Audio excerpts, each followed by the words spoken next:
skripsi ini Bapak Ibu ya. Ini nanti mau siapa dulu yang presentasi, jadi teknisnya nanti masing-masing mempresentasikan 5 menit ya, maksimal 5 menit proposalnya, fokus kepada judulnya apa, kemudian latar belakangnya bagaimana, rumusan masalahnya, dan metodenya gitu.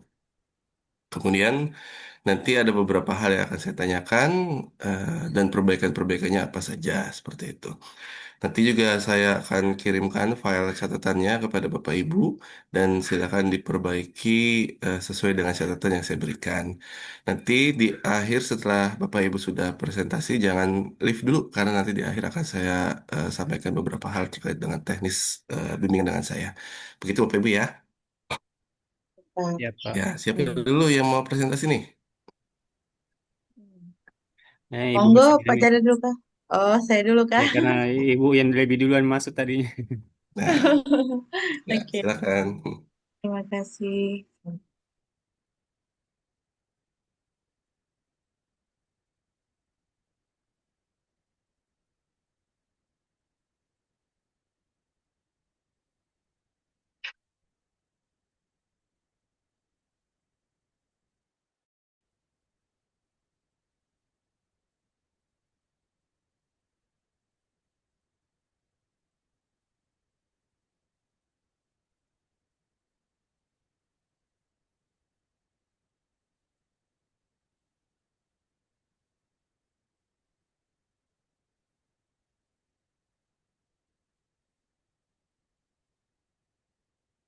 Izin Pak dosen, apakah terlihat? Ya, sudah Bu.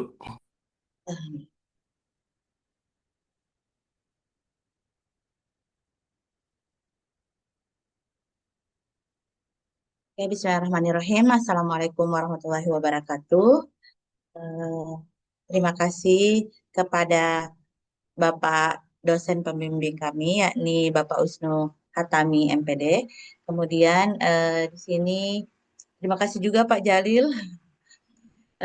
Di sini saya akan mempresentasikan tentang seminar proposal saya, yakni berjudul Strategi Pengintegrasian Nilai-Nilai Akhlak dalam Pembelajaran Akidah Akhlak di kelas 9 MTS Al-Ihsan Tanah Grogot.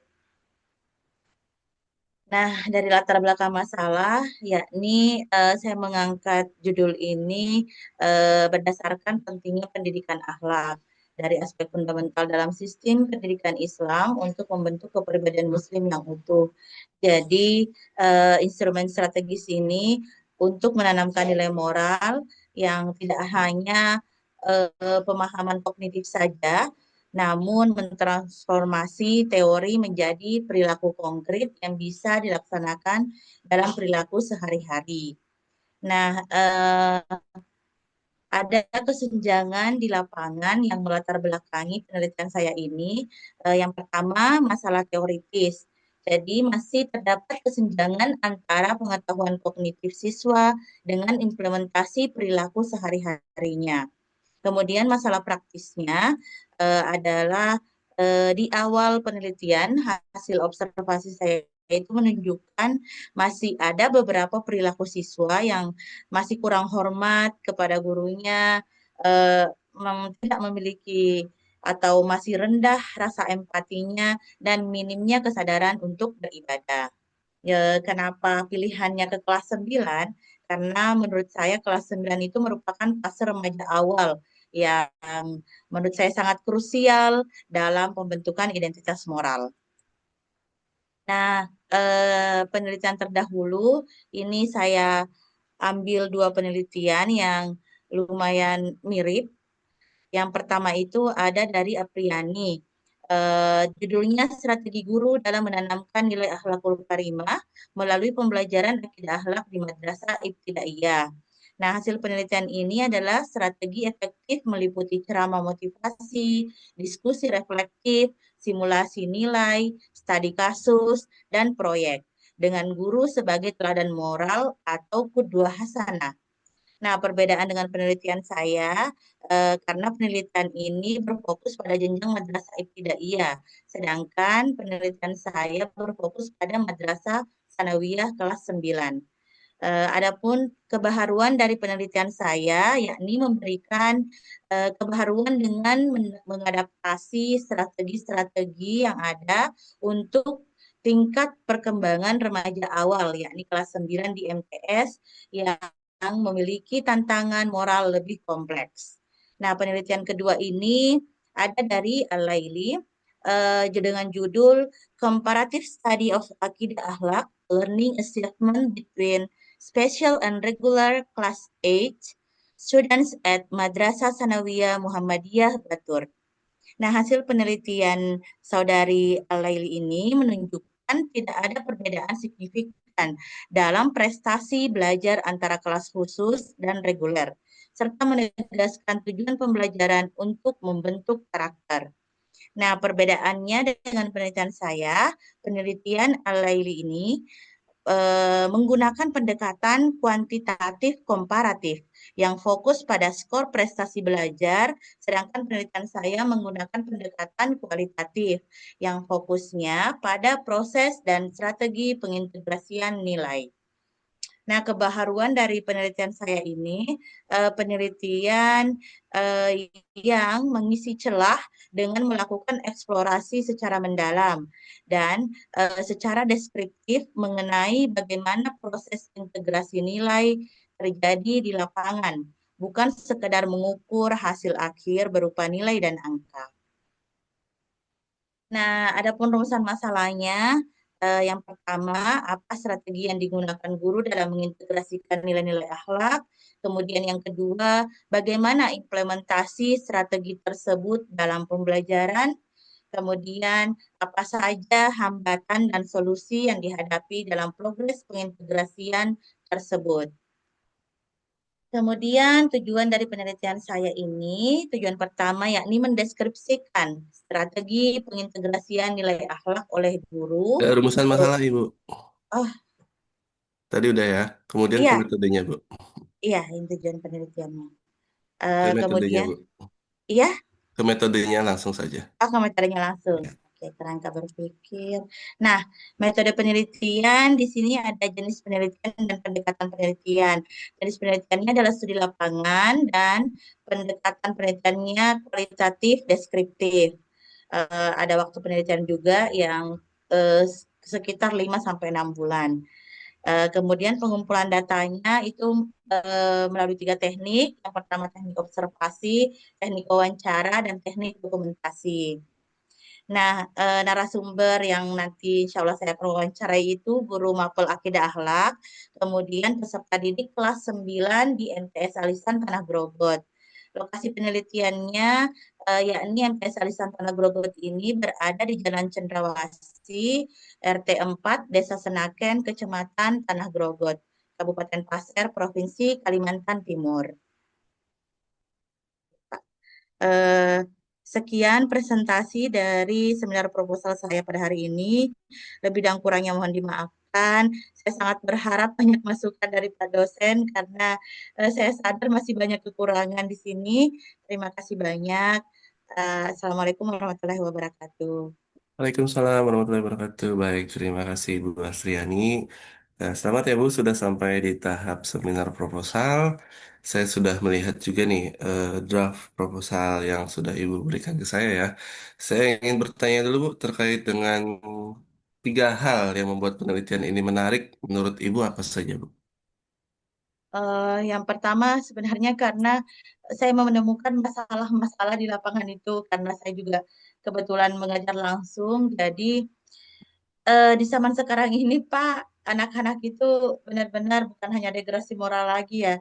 Kadang eh, mereka memang belajar pelajaran akidah akhlak, tapi sekedar secara kognitif saja, tidak diimplementasikan dalam kehidupannya sehari-hari. Kemudian yang kedua itu kadang ada jarak antara murid dan guru. Jadi saya meneliti ini bisa mengetahui bagaimana sih peran guru akidah akhlak ini bisa untuk mengintegrasikan nilai-nilai moral kepada pribadi siswanya. Kemudian yang ketiga alasannya itu karena di tahap kelas 9 ini menurut saya itu adalah tahap perkembangan psikologis yang lumayan eh, masih dari labil ke stabil. Jadi mereka juga akan menjadi pionir sih kalau bisa dari alma maternya. Jadi semoga ketika selesai kelas 9 mereka lulus, mereka sudah bisa mengintegrasikan nilai-nilai moral tersebut ke dalam dirinya. Oke, baik Ibu. Kalau yang tadi Ibu sampaikan ini tiga hal ini kan asumsi ya, asumsi Ibu sendiri. Nah, ini ada teori-teorinya nggak Bu? Yang menurut Ibu tadi Oke. perkembangan psikologis anak kelas 9 ini dari yang labil menuju ke stabil gitu, misalkan salah satunya. Adakah Bu teorinya gitu? Atau kutipan dari referensi jurnal dari mana begitu Bu? Apa lagi Pak? Hmm, Mohon maaf Pak, belum saya siapkan teorinya. belum disiapkan ya Bu ya? Oke, berarti ini sebagai catatan ya Bu ya. Ini Jadi eh, oh, catatan ya Pak. Iya, asumsi Pak. Terima asumsi kasih ini banyak. asumsi ini sebaiknya Oke. adalah ini betul Bu, ini sudah langkah satu yang bagus gitu ya. Jadi Ibu misalnya sudah meneliti apa, nah Ibu cari secara generalnya seperti apa gitu. Misalnya tadi Ibu menemukan eh, siswa belajar itu adalah secara kognitif saja. Ini kan data yang Ibu temukan ya. Hal ini ternyata sesuai dengan Iya.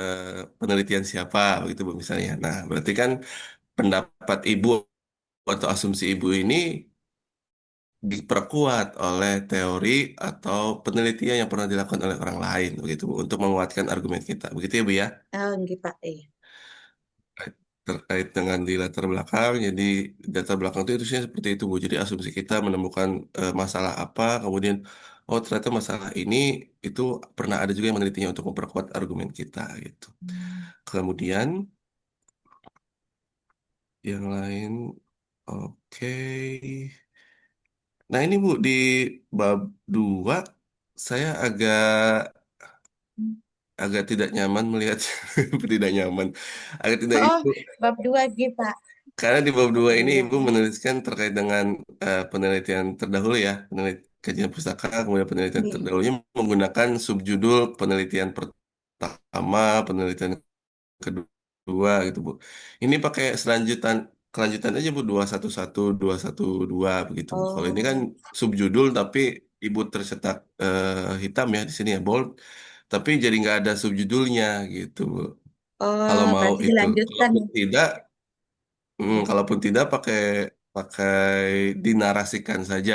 Artinya dinarasikan itu ibu di sini tidak perlu ada warna bold di sini. Ibu ceritakan aja penelitian pertama yaitu ini. Kalau ini kan subjudul ya, ini namanya kan subjudul Oh, iya, penelitian iya, iya. pertama. Oh, Dan ini kan jadinya tidak tahu kalau di daftar isi masuk ke daftar isi atau enggak nih, karena ini nggak tahu subjudul atau oh. bukan gitu ya. Itu teknis Jadi seperti itu. bagusnya dinarasikan aja, Pak, ya, kalau nggak Ya, dimasukkan ke daftar isi. Oh, supaya tidak masuk ke daftar isi, ibu ibu dinarasikan aja penelitian pertama sini. Setelah paragraf kedua tuh Bu, tulis latar apa penelitian terdahulu itu nggak pakai subjudul tapi dinarasikan saja. Penelitian pertama adalah ini, ibu ceritakan. Kemudian penelitian kedua yaitu ini ibu ceritakan seperti itu.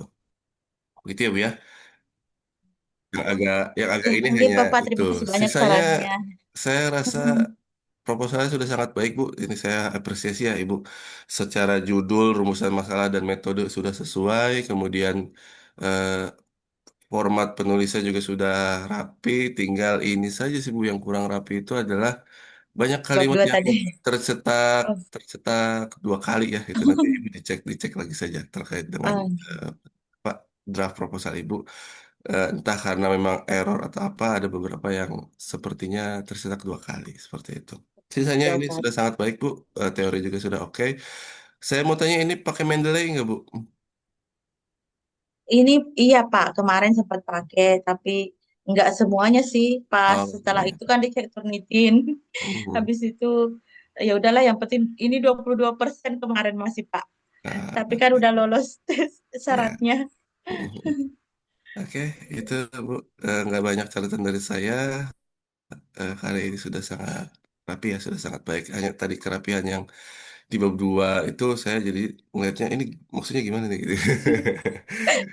Sisanya udah Ini sangat Pak, oke, nanti Bu. saya Well done, Ibu. teliti. Terima kasih, Bu Hasriani ya. Iya, sama-sama Bapak. Terima kasih banyak.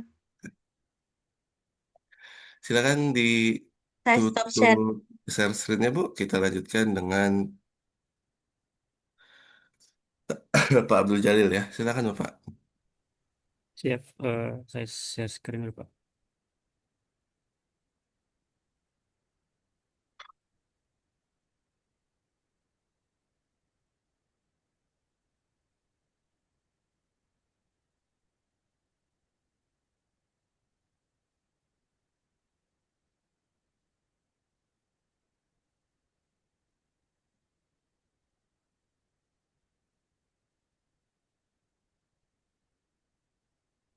Di sini, Pak, sudah kelihatan belum?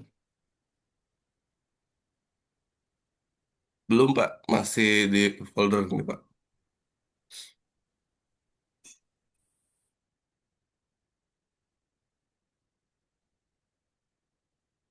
Belum.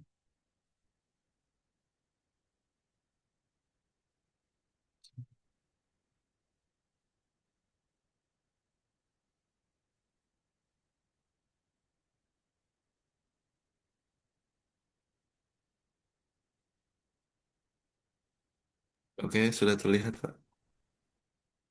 Sudah ya, Pak? Ya, sudah terlihat. Iya. Oke. Terima kasih. Izin untuk mempresentasikan seminar proposal dari kami. Salam untuk Pak Wisnu. Ketemu lagi, Pak. Iya. Bismillahirrahmanirrahim. Assalamualaikum warahmatullahi wabarakatuh. Ya, untuk seminar proposal ini judulnya yaitu peran psikologis guru pendidikan agama Islam dalam pembentukan karakter peserta didik di MTS Maridikaya Kabupaten Takalar.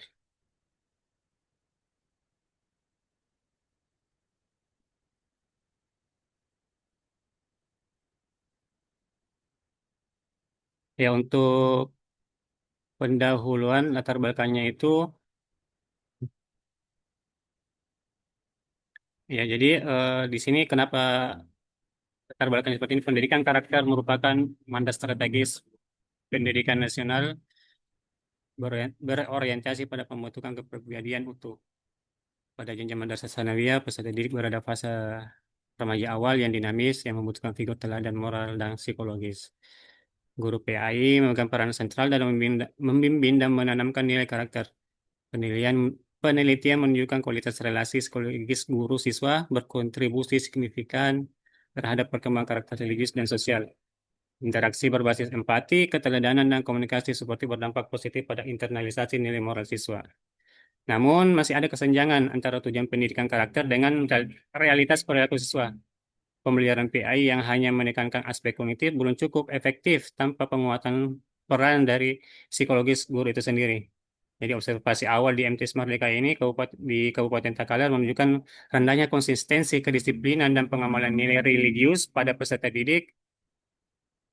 Jadi penelitian ini bertujuan mengkaji peran psikologis guru PI dalam pembentukan karakter di MTS Merdeka yang memberikan kontribusi teoritis dan rekomendasi praktis.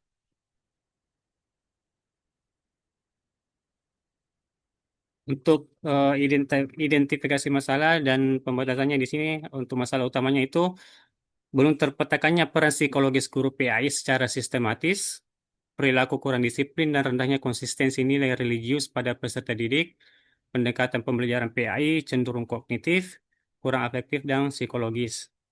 Faktor pendukung dan penghambat peran psikologis guru PAI belum teridentifikasi mendalam. Untuk pembatasan penelitiannya itu fokusnya pada peran psikologis guru PAI sebagai pembimbing, motivator, teladan, dan fasilitator.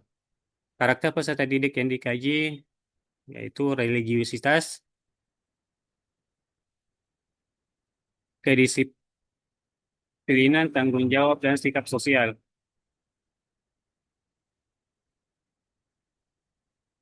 Subjek penelitiannya itu guru PAI dan peserta didik MTS Mardekai Kabupaten Takalar, pendekatan kualitatif, deskriptif, mendalam, praktik, pengalaman dan dinamika peran psikologis guru. Nah, rumusan masalah dan rumusan masalahnya itu di sini ada tiga.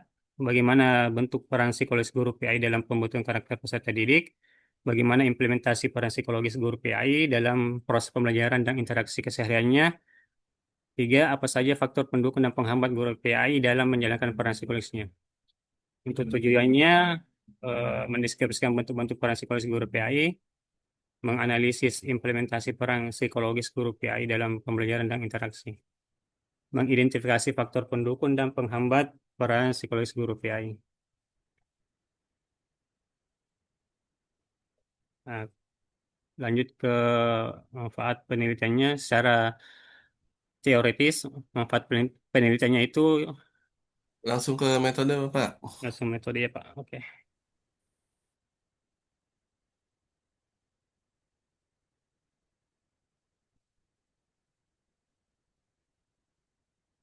Ya, jadi kalau untuk di metode penelitian itu jenis penelitiannya menggunakan kualitatif deskriptif, yaitu untuk memahami bagaimana fenomena secara mendalam dan kontekstual tanpa menguji hipotesis secara numerik.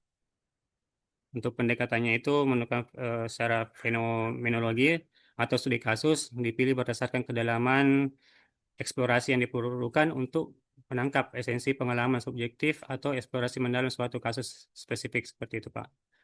Untuk lokasi penelitiannya tersendiri itu di MTS Maradikaya, Kabupaten Takalar, sebagai setting penelitian utama untuk serta observasi dan wawancara langsungnya. Nah, itu untuk waktu penelitiannya dilaksanakan secara selama semester genap tahun ajaran, mencakup periode pengumpulan dan analisis data yang komprehensif. Untuk subjek penelitiannya itu fokus ke meliputi guru pendidikan agama Islam atau PAI dan peserta didik MTS Merdeka yang berperan sebagai informan kunci dari partisipan tersebut. Dan untuk instrumen penelitiannya itu menggunakan observasi partisipatif, wawancara mendalam, dan dokumentasi pengumpulan data yang dengan triangulasi informasi. Ya, mungkin seperti dan untuk pengumpulan analis datanya, yaitu observasi partisipatif, ya, pengamatan secara langsung dan terlibat dalam konteks penelitian untuk memahami fenomena secara mendalam di penelitian tersebut. Kemudian ada wawancara mendalam, jadi dialog terstruktur dengan informasi kunci guru PI Oke, fokusnya. cukup, Pak. Ya, terima kasih Pak. Ya, cukup, Pak.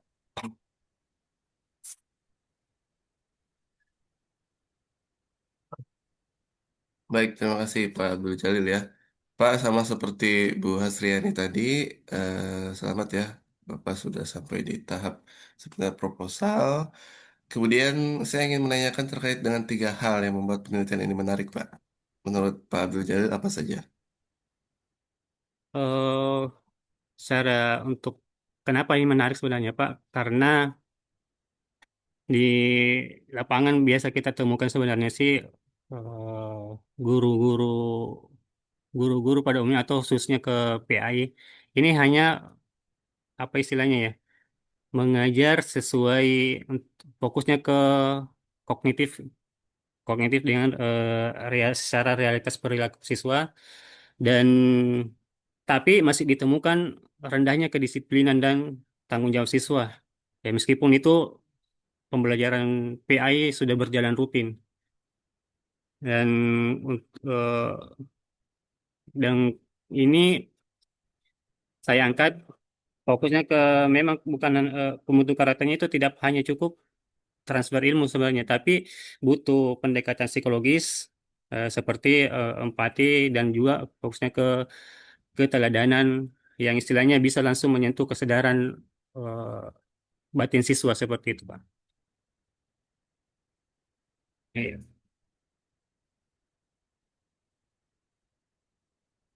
Mungkin Ada lagi Pak alasan lain?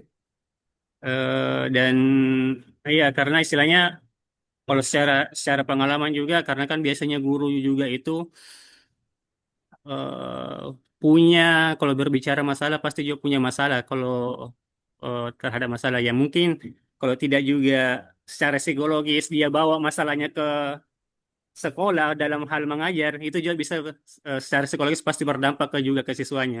Iya, mungkin di guru tersebut punya masalah di rumah yang istilahnya misalkan sudah berkeluarga, yang punya dengan anak, mungkin kayak gitu sama suami atau apa.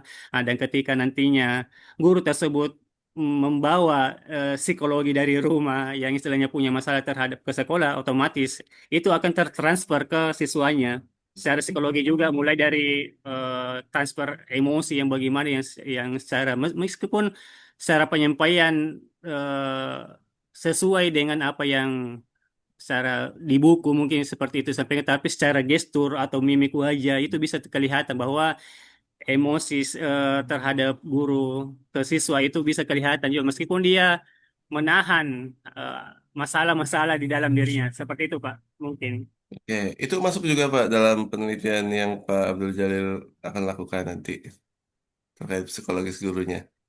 bagaimana Pak? Itu akan masuk juga yang diteliti oleh Pak Abdul Jalil dalam penelitian ini.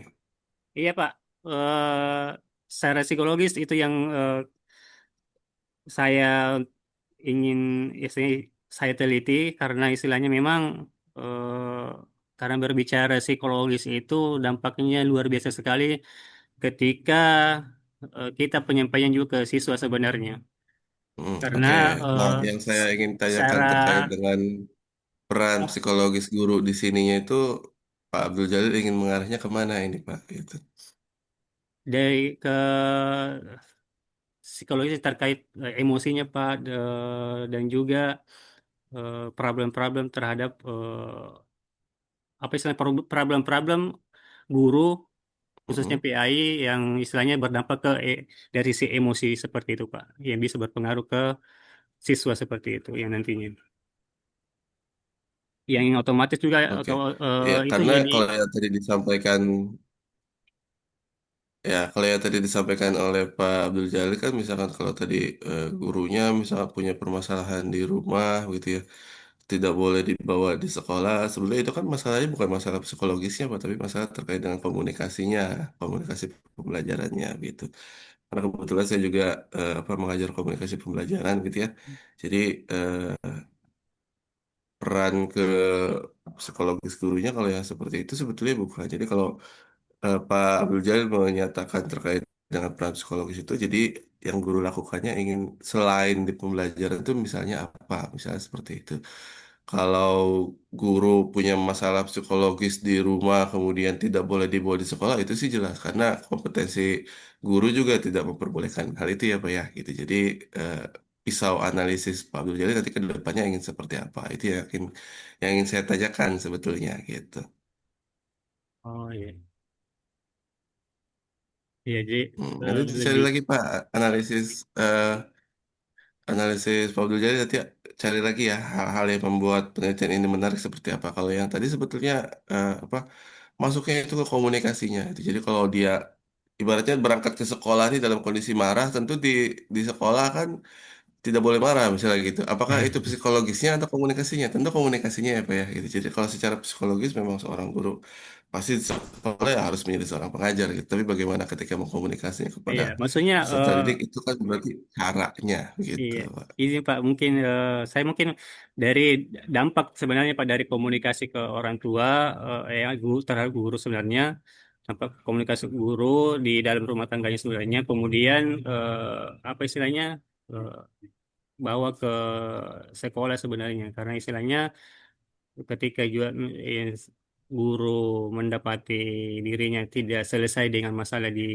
rumah seperti itu ya istilahnya eh, ketika dalam hal pembelajaran guru bisa jadi terganggu dengan emosi dirinya yang istilahnya secara emosi juga yang ketika ketemu dengan siswa yang istilahnya tidak sesuai juga dengan apa keinginannya itu bisa memunculkan emosi yang bagaimana jadi secara tidak langsung juga guru memperlihatkan keteladanan yang istilahnya yang dia harus simpan emosi di rumah, kemudian dia sampai di apa istilahnya terbawa suasana dengan kondisi yang tidak sesuai dengan harapan mungkin di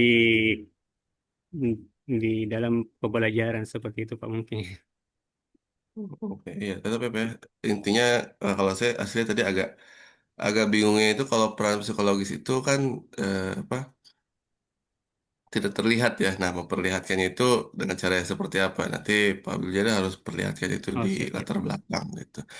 Kemudian terkait dengan catatannya ini ada beberapa Pak. Yang pertama adalah terkait dengan tujuan penelitian, lazimnya itu tujuan penelitian biasanya sesuai dengan rumusan masalahnya Pak gitu. Jadi tidak perlu dijelaskan lagi. Ini Pak Abdul Jalil di sini menjelaskan tujuan penelitian itu eh, secara menjadi paragraf gitu. Padahal kalau rumusan masalah dan tujuan penelitian itu pasti selaras Pak. Nah, kalau tujuan penelitian seperti ini saja Pak, seperti di PowerPoint. Tapi kalau di proposal tujuan penelitiannya ini panjang sekali Pak Abdul Jalil Oh ya gitu. Jadi itu siap siap silakan siap. poin-poinnya saja, tidak perlu dijelaskan lebih lanjut lagi. Siap. Kemudian ini ada berapa kali terlihat di naskah itu tulisan dipublikasikan dalam jurnal terindeks Sinta seperti itu misalnya itu. Sejumlah penelitian terindeks Sinta menunjukkan itu nggak perlu dicantumkan Pak. Itu mau Pak Abdul Jalil dapatnya dari jurnal Sinta, mau jurnal Scopus, begitu-begitu ya tidak perlu dicantumkan. Jadi silakan tulisnya ya hanya tulis nama dan tahun saja seperti itu. Ini ada beberapa yang tulisannya untuk membuktikan bahwa ya ini saya dapatnya dari jurnal Sinta nih, itu misalnya itu. Jadi ya seperti itu sebetulnya tidak perlu gitu. Siap siap. Kemudian tipe dan pengulangan teks juga sama, ada beberapa, silakan nanti dibaca ulang saja. Di yang terakhir, terkait metode nih Pak, metode silakan Pak Abdul Jalil mau pilih ya, mau metodenya itu studi kasus atau deskriptif, tapi jangan ke fenomenologi gitu. Di sini di PowerPoint, Pak Abdul Jalil mengatakan pendekatannya fenomenologi atau studi kasus. Ini tuh dua hal yang berbeda Pak, itu mau Hmm. mau studi kasus atau mau fenomenologi. Kalau jenis penelitian kan kualitatif atau pendekatan ya. Pendekatan penelitian itu kualitatif dan juga kuantitatif. Nah, metodenya mau pakai apa? Metodenya mau studi kasus, mau deskriptif, mau apa? Eksperimen dan lain segala macam. Kalau fenomenologi itu biasanya untuk S2 atau S3, Pak. Itu kalau Oh, siap. fenomenologi itu lebih kepada makna yang dimiliki kemudian disampaikan itu berarti pemaknaan dan itu penelitiannya akan lebih lama lagi kalau menggunakan fenomenologi seperti itu. Jadi saya tidak menyarankan fenomenologi di sini karena nanti apalagi kalau fenomenologinya nanti asal fenomenologi nggak akan maksimal dan nanti biasanya akan diminta diganti pada saat ujian munakwasahnya. Seperti itu mungkin Pak catatannya. Siap siap Pak. Itu ya Pak Abdul Jalil silakan nanti diperbaiki ada beberapa catatan lagi nanti dicek lagi saja catatan dari sayanya. Siap siap Pak. Makasih Pak atas masukannya. Ya, terima kasih Pak Abdul Jalil. Silakan ditutup share screen-nya.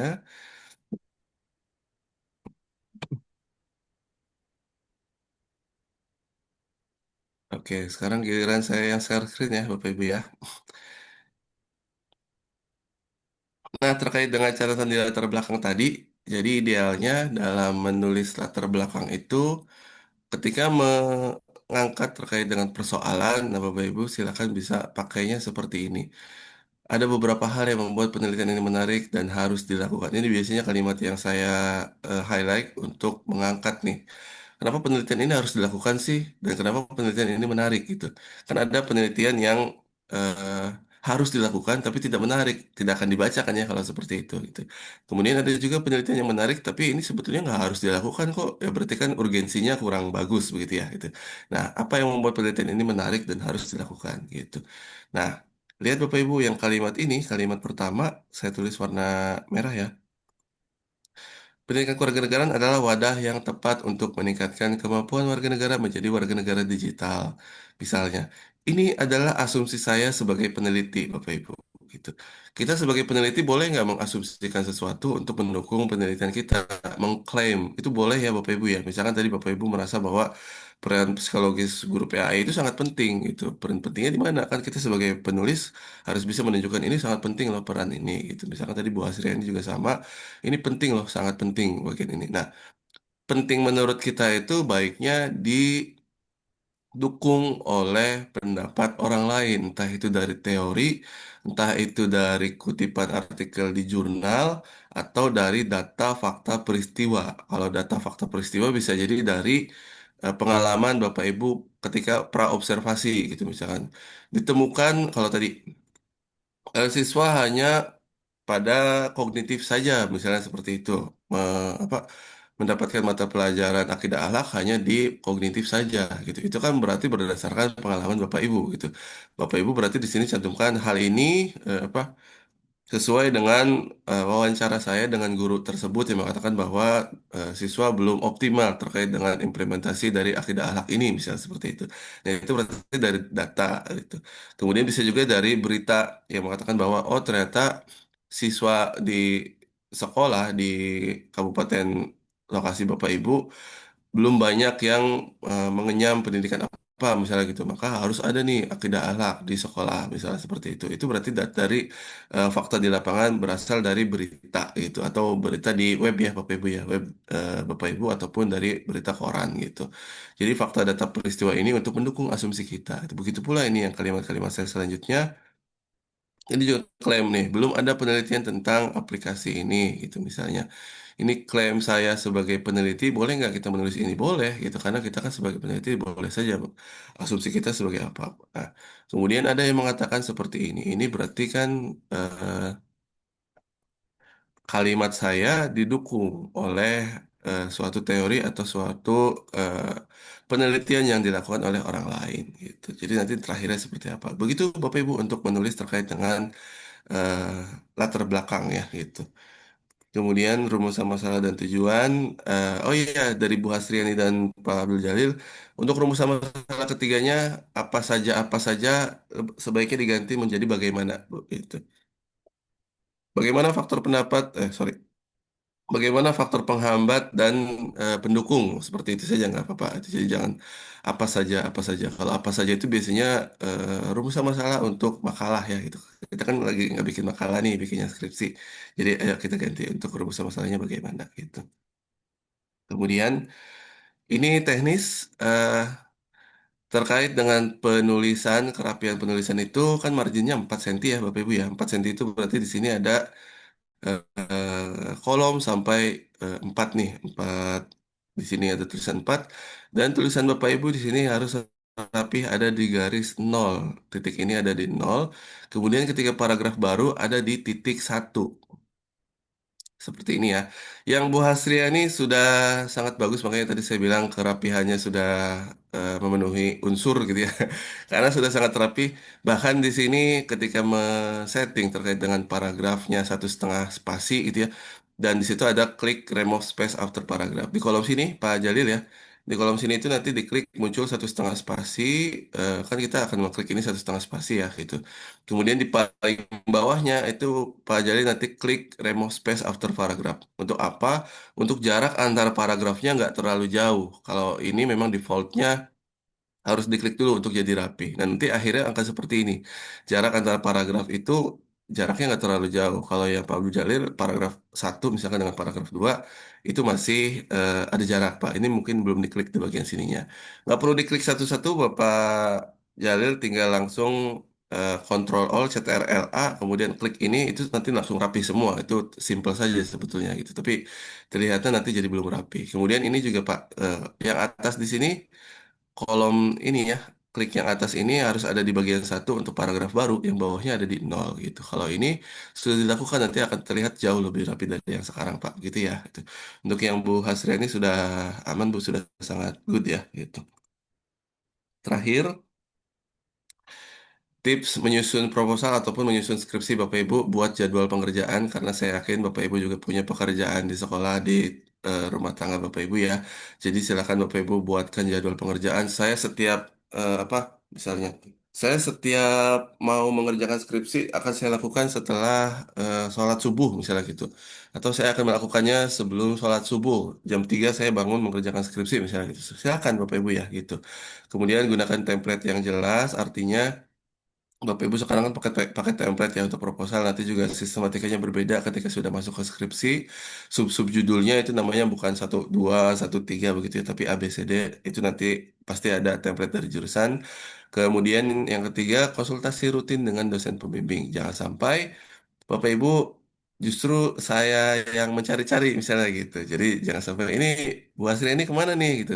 Pak Abdul kemana nih kok nggak pernah bimbingan lagi dengan saya gitu. Kemudian nanti di akhir ketika sudah geger ada pembukaan ujian munakosa baru menghubungi saya Pak, mohon meminta untuk di ACC misalnya seperti itu. Nah kalau yang seperti itu eh, saya pasti tidak akan meng-ACC ya Bapak Ibu ya gitu. Artinya kalau tidak ada proses bimbingannya, saya tidak akan tiba-tiba langsung meng-ACC karena saya ingin menghargai mahasiswa yang sudah selalu proses bimbingannya dengan saya gitu. Artinya menghargai saya sebagai pembimbing. Begitu pula saya menghargai Bapak Ibu sebagai mahasiswa yang saya bimbing. Harap Bapak Ibu jangan jadikan saya sebagai stempel untuk ujian munakosa saja gitu karena itu saya tidak mau dihargai seperti itu oleh mahasiswa ya gitu. Jadi misalnya tidak pernah bimbingan tapi kemudian tiba-tiba jurusan membuka nih siapa yang sudah siap untuk ujian munakosa sudah dibuka tuh. Baru Bapak Ibu menghubungi saya sebagai dosen pembimbing apalagi WA-nya juga komunikasinya Pak, mohon untuk ACC skripsi saya gitu misalkan. Ya tidak akan saya ACC Bapak Ibu kalau Bapak Ibu sebelumnya tidak pernah bimbingan ya gitu. Jadi saya sangat menghargai proses bagaimana kemajuan Bapak Ibu. Kemudian ini juga terkait dengan ketika saya sudah memberikan catatan harap diperbaiki sesuai dengan catatan Bapak Ibu itu. Jadi jangan sampai misalnya saya sudah ngecek nih kemudian saya sudah memberikan catatan kepada Bapak Ibu skripsinya seperti ini, nanti di bagian ini diperbaiki. Kemudian ternyata itu belum diperbaiki dengan harapan, oh mungkin Pak Wisnu nggak akan lihat nih gitu misalnya. Yaudah, saya ngirimnya draft yang lama aja, Bapak Ibu nggak ngerjain catatan dari sebelumnya dari saya seperti apa gitu. Itu juga eh, jangan harap ada seperti itu Bapak Ibu ya, karena sebetulnya saya adalah dosen yang kalau membimbing skripsi itu saya pasti detail Bapak Ibu. Karena apa? Saya ingin skripsi yang Bapak Ibu kerjakan ini membuat Bapak Ibu bangga mengerjakannya gitu. Artinya skripsinya bukan hanya selesai gitu, tapi selesai dan Bapak Ibu bangga dengan skripsi yang sudah Bapak Ibu buat.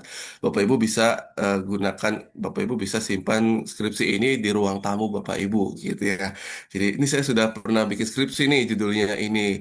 Dibimbingnya juga dengan Pak Wisnu nih, dosen keren dari UIN Cirebon misalnya seperti itu Bapak Ibu ya. Jadi disimpan di ruang tamu Bapak Ibu. Jadi kalau ada tamu datang tuh, oh skripsinya tentang ini ya. Nah Bapak Ibu bisa jelaskan ini seperti apa. Gitu Bapak Ibu ya.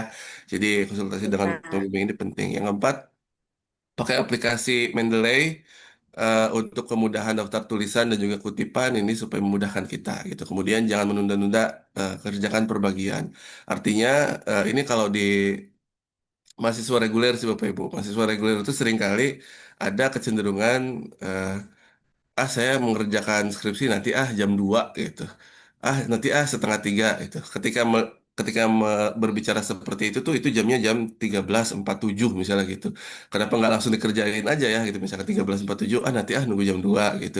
Nanti nunggu habis sholat misalnya seperti itu. Jadi yang begitu apa jangan menunggu gitu. Jadi kalau sudah mood untuk mengerjakan, udah kerjakan langsung saja gitu.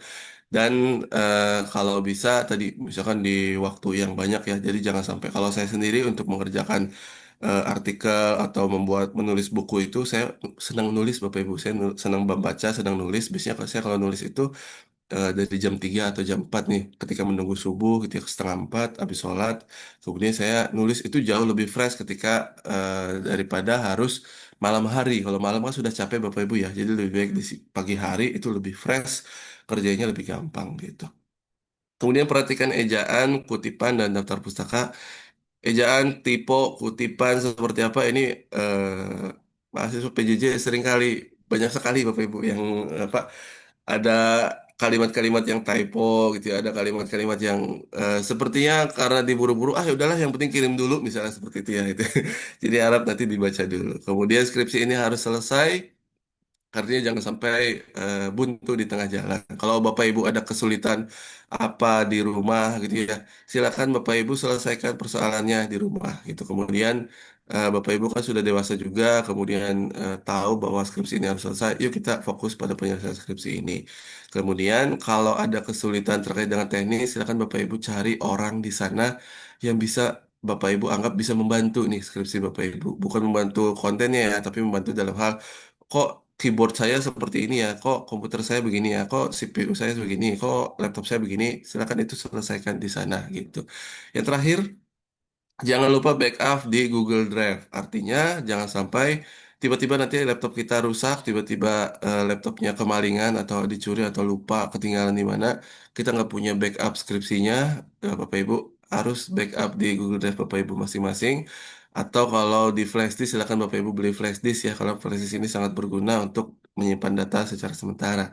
Atau yang ketiga, di keluarga Bapak Ibu iseng kirim aja ke istri, ke suami gitu ya, atau ke orang yang menurut Bapak Ibu bisa nih untuk menjaga skripsi saya gitu. Jangan di-share di share-nya di ini gitu ke beberapa orang. Nanti justru akan jadi ini ya Bapak Ibu datanya keumbar nanti gitu. Karena data ini harus rahasia, harus Bapak Ibu yang menjaga tapi dengan tadi orang yang terpercaya menurut Bapak Ibu siapa yang bisa dipercaya nih untuk jaga backup skripsi saya. Gitu Bapak Ibu ya. Yang terakhir sekali, Ya, Pak. ketika bimbingan dengan saya, misalnya Bapak Ibu mau menghubungi saya malam hari, silakan WA malam, tapi nggak akan saya baca, nggak akan saya balas di hari itu, pasti saya bacanya di siang hari atau pagi hari ya gitu. Kemudian kalau weekend juga biasanya nggak akan saya baca pekerjaan-pekerjaan gitu. Jadi biasanya di apa hari-hari kerja gitu. Kemudian kalau memang belum dibaca, biarkan Bapak Ibu nggak perlu WA lagi, nggak apa-apa. Karena nanti saya akan lihatnya dari WA yang paling lama gitu. Jadi nanti akan saya lihat kalau WA-nya paling baru nanti justru jadinya naik. Nanti akan saya lihat yang paling lama. Jadi biarkan saja, tapi pasti saya baca gitu. Pasti akan saya baca, akan saya balas. Jadi jangan sampai Bapak Ibu nanti, aduh Pak Wisnu hari ini belum WA, besok WA lagi misalnya seperti itu. Apalagi tadi sudah mau dekat dengan ujian gitu ya, nanti di WA lagi, di WA lagi gitu. Nanti jangan seperti itu. Tenang saja, saya pasti akan membaca, pasti akan saya balas, dan saya bukan dosen yang susah dihubungi gitu. Tapi kalau Bapak Ibu misalkan belum apa dibalas WA dari saya, nggak apa-apa tunggu aja, pasti akan saya balas itu Bapak Ibu ya. So kita bersama-sama untuk proses penyelesaian Bapak Ibu. Silakan Bapak Ibu mau target selesainya kapan, apakah mau di semester 8 ini atau di semester depan. Saya banyak nih pekerjaan di semester ini kayaknya gitu. Jadi saya kayaknya di semester 9 deh ini ya nggak apa-apa. Silakan Bapak Ibu. Tapi kalau Bapak Ibu mau ngebut di semester 8 ini selesai, ya ayo kita sama-sama menyelesaikan skripsi ini di semester 8. Gitu Bapak Ibu ya. Cukup jelas ya dengan saya ya. Siap, Itu Pak. Jelas, yang Pak. hal yang bisa saya sampaikan. Semangat Bapak Ibu, saya akan support penuh Bapak Ibu terkait dengan skripsi ini supaya nanti selesai di sampai kepada ujian munakosah gitu ya. Setelah ini Amin. yang Bapak Ibu harus lakukan adalah cek draftnya sesuai dengan catatan yang akan saya berikan, baru nanti akan saya tanda tangani untuk lembar pengesahan. Itu, terima kasih Bapak Ibu, saya Liv ya. Nggih, Pak. Wassalamualaikum Terima kasih Ya, banyak. warahmatullahi Pak. wabarakatuh. Waalaikumsalam warahmatullahi Hmm. wabarakatuh. Ya.